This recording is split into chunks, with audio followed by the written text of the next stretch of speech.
Le grand problème, c'est qu'il y a 3 grands freins structurels à ces démarches d'impact, en général chez les entreprises. Le premier, qui est un petit peu le pire, c'est que c'est bien de vouloir agir, mais on ne sait pas forcément qu'est-ce que je dois faire, quels sont mes enjeux dans mon entreprise. On connaît tous l'idée de remplacer les gobelets en plastique par des gobelets réutilisables, mais c'est un tout petit morceau de l'impact d'une entreprise.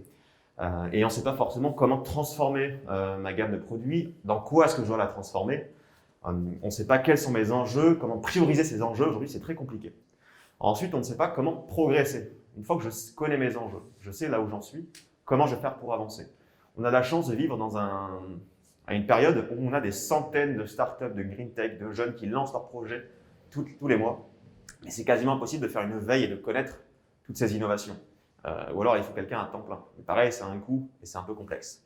Et le pire, de très loin, le pire des freins, c'est que quand je mets du cash et du temps et de la ressource dans ma stratégie d'impact, quel que soit mon niveau de progression, que je sois déjà Bicorp ou que je sois au tout départ, c'est quasiment impossible aujourd'hui de le valoriser de manière efficace. Aujourd'hui, il y a peu d'outils efficaces pour que je puisse communiquer ce que je fais et donc, je n'ai pas de ROI dans ma stratégie d'impact.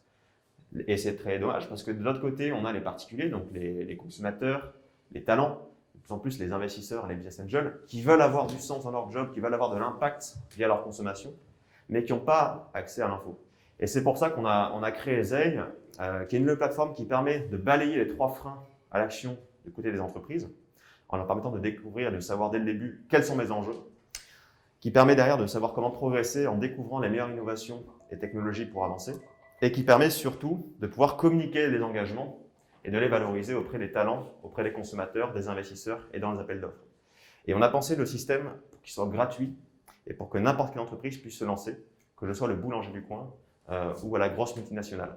On a créé une matrice et un algorithme qui est capable de définir dès l'inscription de l'entreprise en 3 minutes tous les critères d'impact les plus importants pour elle. Donc on va se baser sur la taille, sur le secteur, sur les caractéristiques et l'activité de l'entreprise pour aller la recouper avec plus de 950 critères d'impact différents.